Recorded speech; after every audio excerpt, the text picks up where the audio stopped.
Oh, hello everyone. Seems you've caught me in the wilderness of illusion. This is not a pipe. But in all playfulness, I want to talk to you today about nature and our relationship with her. Now, nature has her own language, but she doesn't think like we do. She plays. On and on she plays. Playful the leaves, playful the birds, playful the clouds in their ever-changing forms, all in and of nature, ever happy in their playfulness. But I, man, live so much in my own head, to the extent that I forget my fundamental connection with nature.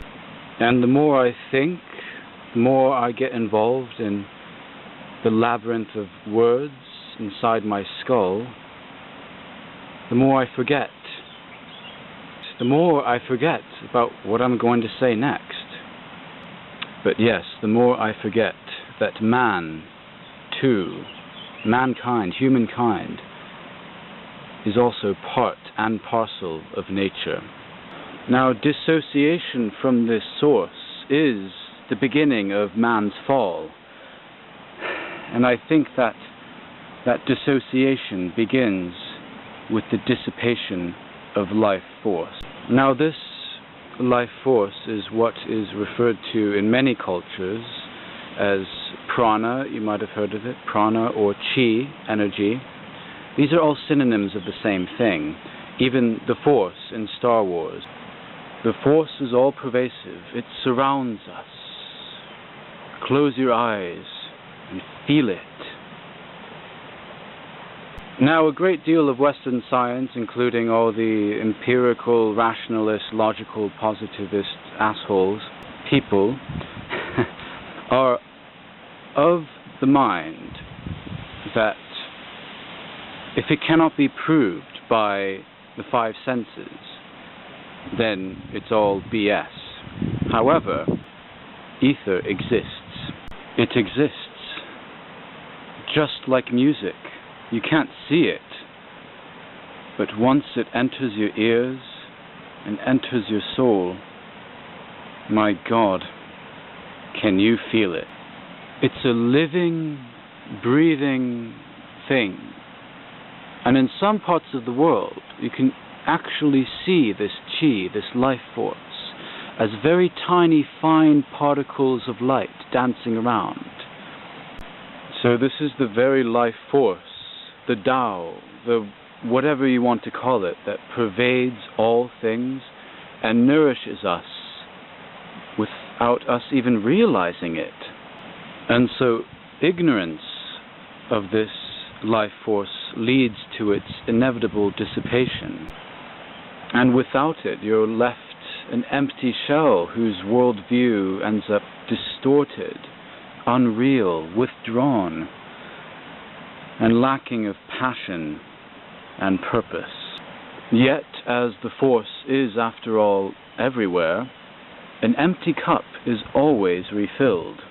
And when the cup overflows, it topples and empties itself.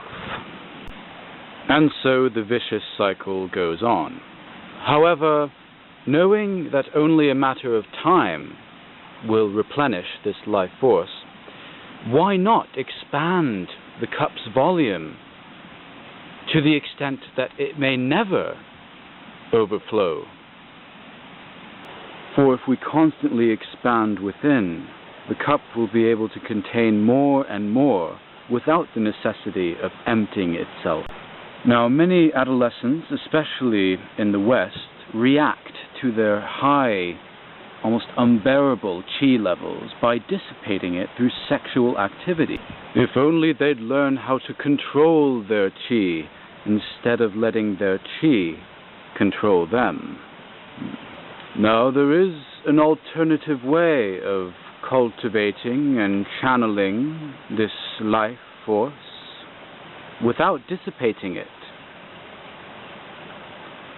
But this takes awareness of the nature of qi and the resolve, time and patience to channel it in non-dissipative, creative ways. Hence, a certain amount of resistance is necessary if you want to circulate and renew the elixir. Now, wouldn't that be better than feeling out of control and letting the godly goodness fizzle out?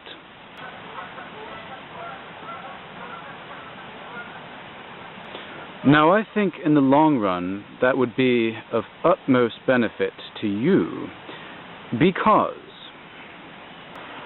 by expanding the life force within, you in turn expand the consciousness and creativity without. Now here comes the practical bit. I shall provide you these ancient alchemical occult secrets. Occult? Secretive? These teachings have been around for thousands and thousands of years. Now this is precisely what the fundamentalist Christians who take the Bible literally word for word take issue with. I mean, this is not dark stuff. This is rather divine alchemy and our divine right. Now, to expand naturally without dissipating the so-called elixir, one would want to take up the gentle ancient arts of, say, Tai Chi, or yoga, or Qigong. Or if that sounds a bit too esoteric for you, you could simply immerse yourself where life force is at its greatest and purest, such as by the sea, or in a forest, or maybe just build a fire. And there's nothing like waking up freshly charged after a great night's sleep. And another secret occult way to enhance, to supercharge your life force is to, guess what? Breathe. I would also recommend, though challenging it may prove, to not distract oneself from all the distractions that are out there. For how often are we distracted from distraction by distraction? And it's that very distraction that encourages dissipation. And distraction is just another word for illusion. So instead of living in a world of constant distraction and illusion, let's get down to earth and not concern ourselves in here with what should be, but rather with what is, as the great Alan Watts put it. Just take a look around us. Abundance is everywhere.